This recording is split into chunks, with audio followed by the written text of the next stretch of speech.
Old city میں افسوسناک واقعہ، عید کے بکروں کے چارے کے لیے جانے والے دو بھائی ٹرین کی ٹکر سے جان بحق ہو گئے۔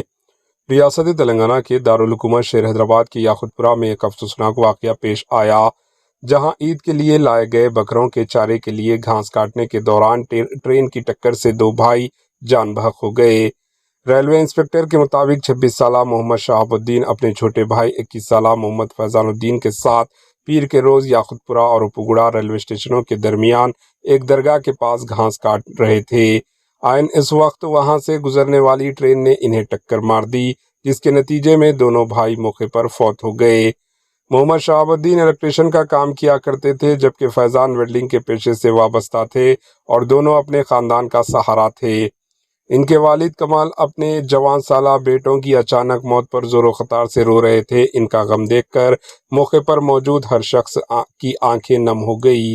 اسی دوران یاقوت پورہ کے مجلس کے MLA جعفر حسین معراج نے متاثرہ فیملی سے ملاقات کرتے ہوئے گھر والوں کو پرسہ دیا اور ریلوے پولیس سے بات چیت کرتے ہوئے میتوں کو وراثہ کے حوالے کروایا۔ Bureau report AHN news.